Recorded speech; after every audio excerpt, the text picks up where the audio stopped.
Bentornati sul canale, dalla Fara e da Fuz. Oggi parliamo per la seconda volta dopo Alboino di una figura storica e passiamo da un re a una regina. Parliamo di Teodolinda.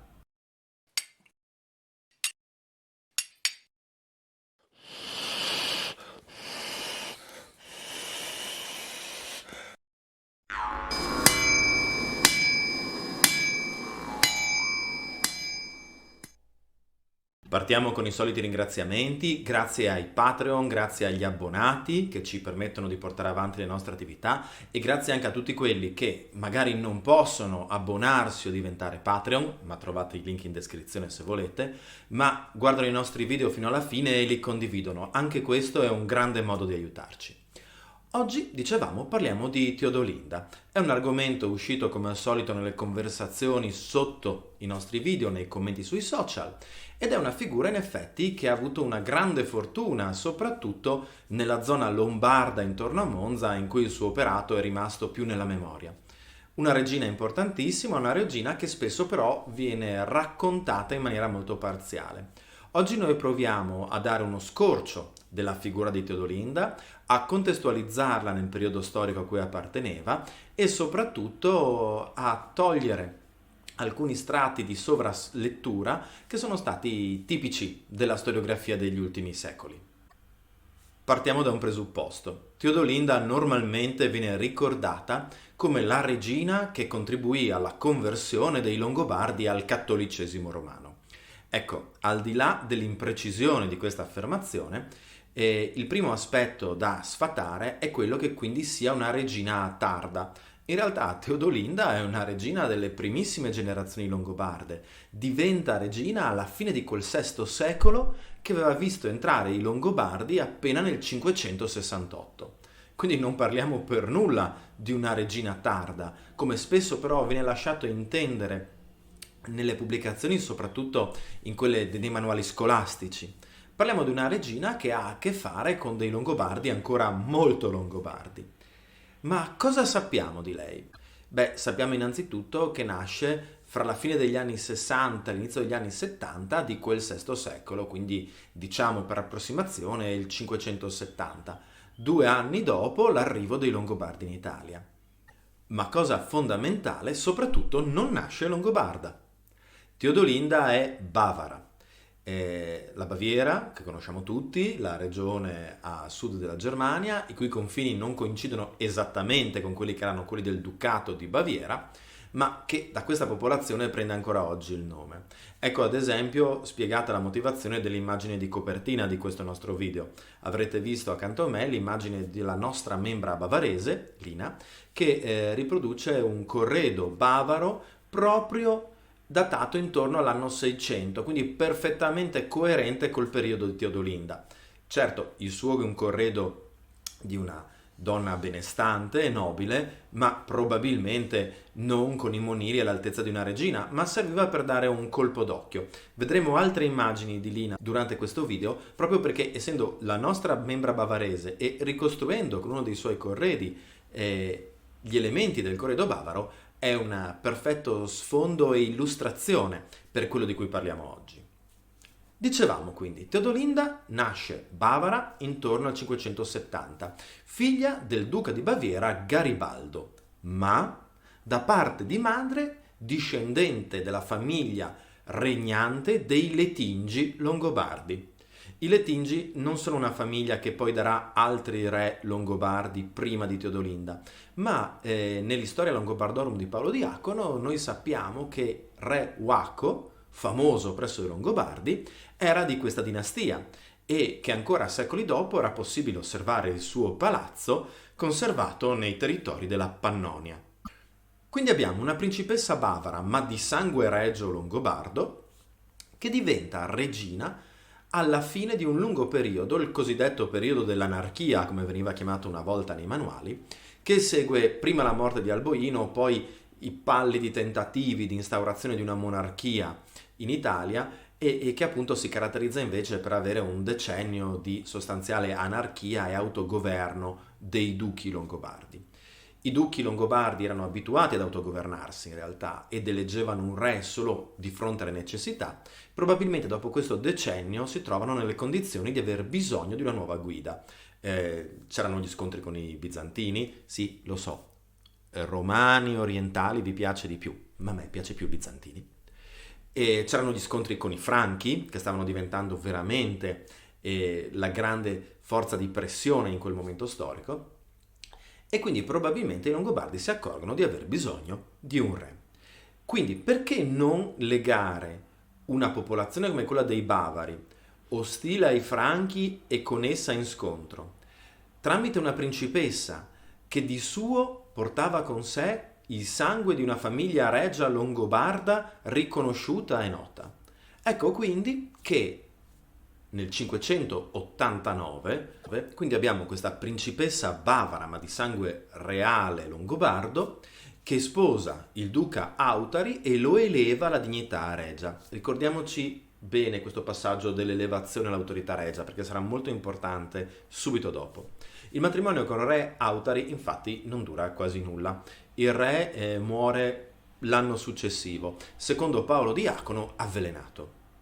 La cosa particolare è che sempre secondo Paolo Diacono i nobili del Gairentix, cioè dell'assemblea dei notabili del regno longobardo, questa assemblea che è erede dell'assemblea degli uomini liberi in armi tribale, concede a Teodolinda di scegliersi un nuovo re. Ma proviamo a sentire dalla voce di Paolo Diacono come questi episodi vengono raccontati nell'Historia Langobardorum. Ricordiamo però che Paolo scrive 200 anni dopo e che quindi probabilmente, circa 200 anni dopo, e che quindi probabilmente faceva riferimento a una storia magari di fonte orale e ad altre fonti che a noi non sono arrivate. Ricordiamo ad esempio l'Historiola di Secondo Dinon che viene citata fra le fonti di Paolo Diacono ma che a noi non è arrivata. Proviamo a sentire. Dopo questi avvenimenti, il re Flavio Autari inviò ambasciatori dai Bavari per chiedere in sposa la figlia del loro re, Garibaldo. Egli li accolse benignamente e promise che avrebbe dato ad Autari sua figlia Teodolinda. Quando al loro ritorno gli ambasciatori ebbero riferito questo ad Autari, costui, desideroso di vedere con i suoi occhi la fanciulla promessa, presi con sé pochi longobardi ma svelti e decisi, e come capo un solo anziano a lui fedelissimo, partì senza indugio per la Baviera. Ammessi alla presenza del re Garibaldo, secondo l'usanza degli ambasciatori, dopo che l'anziano, venuto con Autari, scambiati i saluti, ebbe pronunciato qualche parola di circostanza, Autari, che non era conosciuto da nessuno di quel popolo, facendosi ancora più vicino al re Garibaldo, disse: Autari, mio signore e re, mi ha inviato qui proprio perché io veda vostra figlia, sua sposa, che sarà la nostra regina, in modo da essere in grado di riferire al mio signore quale sia il suo aspetto. Udendo ciò, il re fece venire la figlia, e Autari, osservatala con segreto compiacimento, di delicata bellezza quale lei era, e assai piacendogli in tutto, disse al re: Poiché vediamo che l'aspetto di vostra figlia è tale che ben a ragione possiamo desiderarla come nostra regina, se piace alla vostra potestà, avremo gran desiderio di ricevere dalla sua mano una tazza di vino, come in avvenire dovrà fare con noi. Il re consentì. Ella prese una tazza, la offerse prima a quello che appariva al più anziano, poi la porse ad Autari, senza sapere che era il suo sposo, ed egli, dopo aver bevuto, nel rendere la tazza, toccò col dito la mano, senza che nessuno se ne accorgesse, e poi si passò la mano sulla fronte, sul naso e sul volto. Soffusa di rossore, ella raccontò questo alla sua nutrice, e la nutrice disse: Se costui non fosse il re e il tuo sposo, non avrebbe osato toccarti, ma stiamo zitte per il momento, perché non lo sappia tuo padre. Di sicuro è persona degna di avere un regno e di unirsi a te in matrimonio. L'episodio va avanti, c'è anche una dimostrazione di valore virile e guerriero di Autari che è arrivato al confine fra il regno bavaro e quello longobardo, ancora in sella al cavallo, sfila un'accetta, probabilmente un'ascia barbuta se vogliamo immaginarla basandoci sui dati archeologici, dalla cintura e la lancia spaccando a metà un albero e dimostrando quindi di essere il re. Ma questa è un'altra storia, a noi oggi interessa Teodolinda. Da questo passaggio ci rendiamo conto che quindi Autari era già stato eletto re, eppure aveva bisogno di una sposa che fosse probabilmente importante dal punto di vista delle alleanze. E qui appunto entrano in gioco i Bavari nella loro posizione antifranca e in più la legittimazione derivante dal sangue reale di Teodolinda poteva servire a rendere più solido il trono di Autari. Ricordiamo che appunto, essendo uscite dai 10 anni di anarchia e con i ducati dell'Austria sempre un pochino facinorosi, il regno Langobardorum, che tra l'altro in questa fase guarda molto a occidente proprio per la minaccia franca, doveva tutelarsi in diversi modi. La sfortuna volle che il regno di Autari durasse appunto a malapena un anno. Che fosse avvelenato o meno resta il fatto che venne a mancare e c'era la necessità di un nuovo re. Sentiamo sempre da Paolo Diacono come 200 anni dopo questo passaggio viene raccontato e come Teodolinda ne sia la protagonista. Mentre i suoi ambasciatori si trovavano in Francia, il re Autari, bevuto del veleno, come dicono, morì a Pavia il 5 settembre 590. Poiché la regina Teodolinda era assai accetta ai Longobardi, questi le consentirono di conservare la dignità regale, suggerendole di scegliersi come sposo quello che volesse fra i duchi longobardi, tale naturalmente che potesse ben governare il regno. Ella, consigliatasi con i più saggi, scelse Agilulfo, duca di Torino, come sposo per sé e come re per la gente longobarda. Era infatti un uomo valoroso, forte in guerra, tanto di aspetto che di animo adatto al governo del regno. Subito la regina lo fece venire a sé, ed ella stessa andò a incontrarlo presso la fortezza di Lomello. Quando arrivò Agilulfo, la regina, scambiata qualche parola, si fece servire del vino. Dopo aver bevuto per prima, gli porse ciò che restava perché lo bevesse. Egli, presa la coppa, baciò rispettosamente la mano della regina. Ma questa, con un sorriso pieno di rossore, gli disse che non doveva baciare la mano, colui che avrebbe dovuto baciarla sulla bocca. Quindi, fattolo alzare per ricevere il suo bacio, gli svelò ciò che riguardava sia le nozze sia la dignità di re. Che altro ancora? Si celebrarono le nozze in grande letizia. Agilulfo, che era parente del re Autari, assunse la dignità regale all'inizio del mese di novembre e poi, nel successivo mese di maggio, riunitisi insieme i Longobardi a Milano, fu da tutti solennemente elevato al regno. Ecco quindi che in questo secondo matrimonio vediamo la funzione mediatrice di Teodolinda. È lei che permette ad Agilulfo di diventare re. Non sappiamo realmente quanto, definiamo lo spazio di manovra, quanta autonomia avesse Teodolinda. Il riferimento al Consiglio dei più saggi, in accordo con i Longobardi, potremmo anche immaginare che forse lei potesse scegliere ben poco, o forse chissà, qualcosa di più. Resta il fatto che queste due forze, il concilio dei notabili Longobardi e la regina, insieme decidono per Agilulfo, o quantomeno se lo decidono solo gli anziani o i nobili, è la presenza della regina che rende effettivo l'insediamento al trono di Agilulfo. Come potete immaginare, questo tipo di politica matrimoniale in realtà era molto diffusa all'epoca. La stessa sorella di Teodolinda, di cui non conosciamo il nome, va in sposa al duca di Trento, mentre il fratello si fa longobardo e diventa duca di Asti, dando di nuovo una certa visione della politica molto attenta all'occidente della Longobardia Maior. Ecco che però abbiamo i due momenti fondanti della regalità di Teodolinda. Il primo matrimonio con Autari e il secondo con Agilulfo e l'importanza dell'autorità regia trasmessa attraverso questa regina. Quello che ultimamente, e vi lasciamo come sempre in descrizione i riferimenti a tutta una serie di saggi molto interessanti, in particolare agli atti di un convegno tutto dedicato a Teodolinda.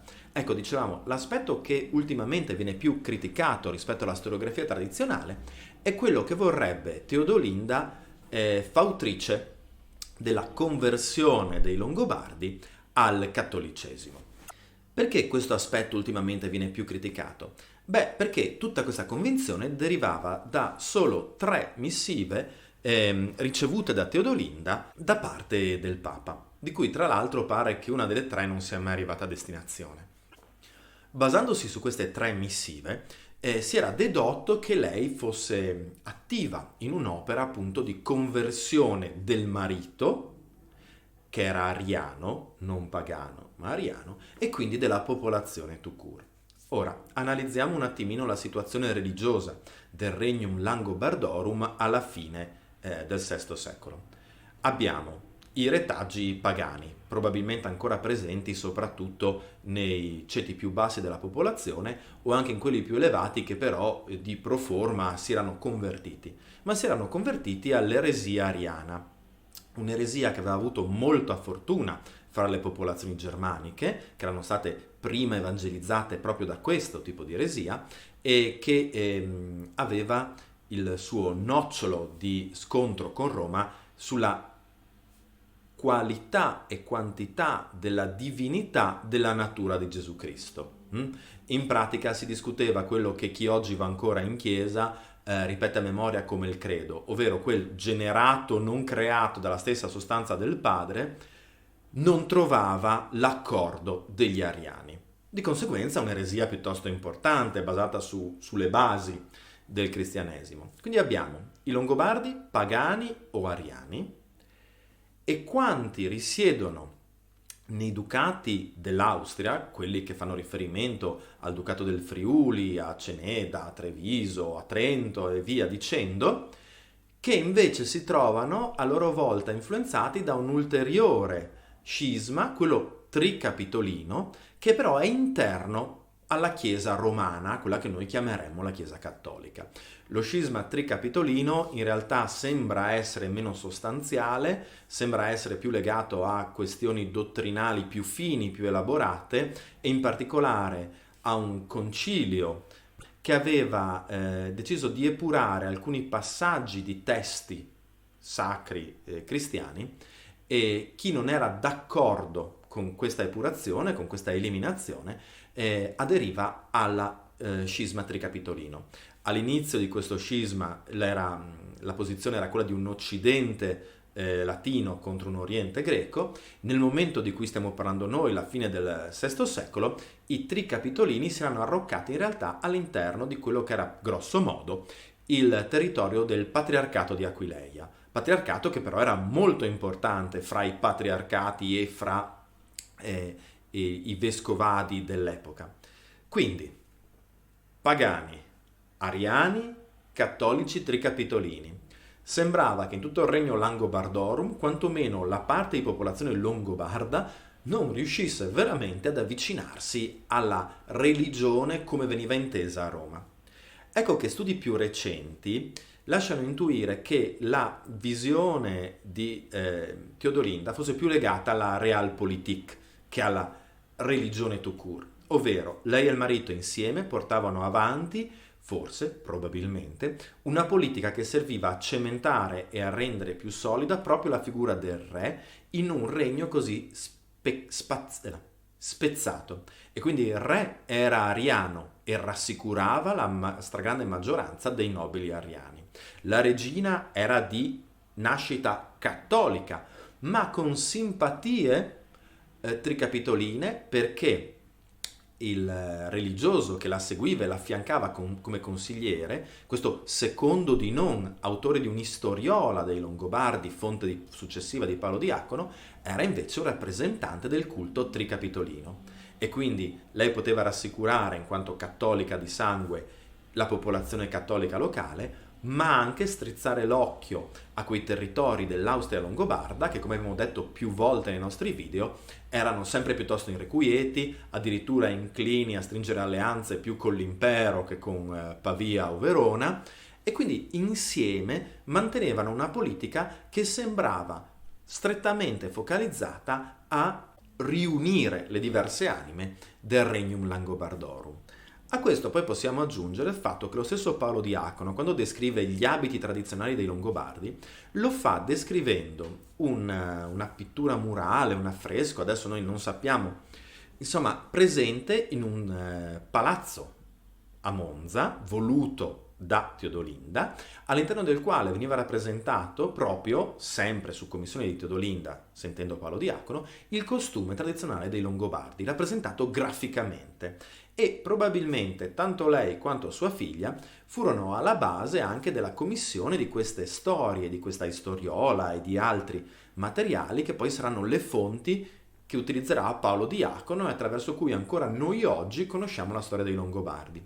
Quindi a questi livelli strettamente religiosi, quello ariano, cattolico, tricapitolino, si aggiunge addirittura un'agenda politica legata alla esaltazione dell'identità longobarda. Quindi sembrerebbe che questi due regnanti, re e regina insieme, avessero portato avanti un grande disegno di rafforzamento dell'autorità regia attraverso un rafforzamento dell'identità longobarda in genere. E che lei quindi non fosse realmente questa novella Elena che converte Costantino, ma fosse piuttosto una astuta ed esperta politica.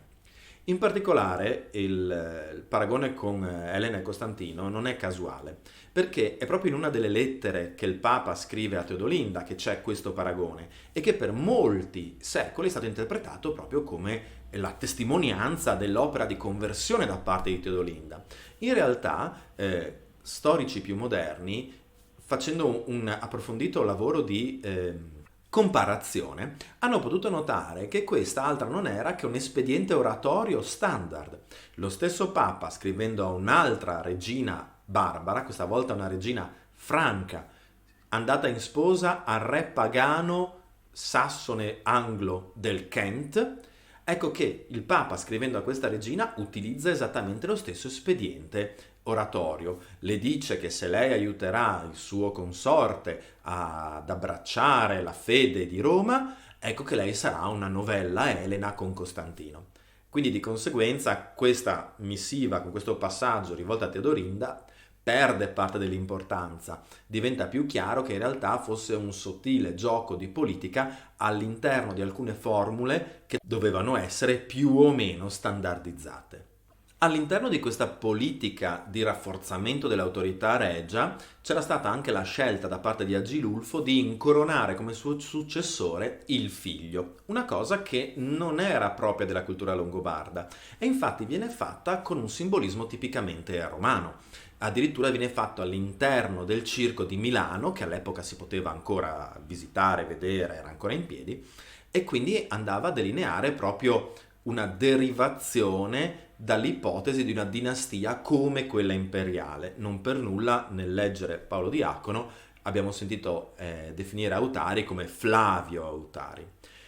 Questo progetto purtroppo naufraga.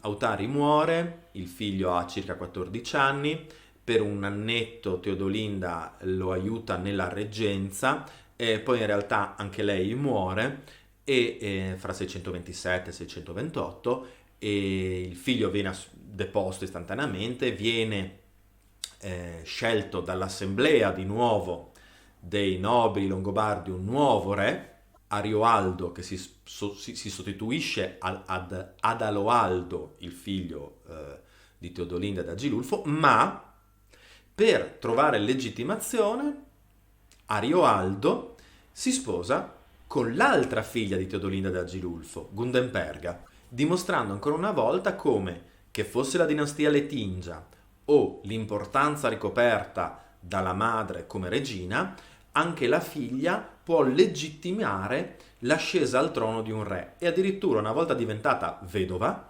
legittimerà anche il re successivo, cioè Rotari, di cui ricordiamo sempre le importantissime leggi, ma anche il fatto che all'inizio delle leggi è presente, guarda caso, una versione abbreviata della storia dei Longobardi, di nuovo portando avanti quel progetto di rafforzamento dell'identità nazionale è chiaramente un termine anacronistico, ma è per riassumere, che aveva già portato avanti la madre Teodolinda.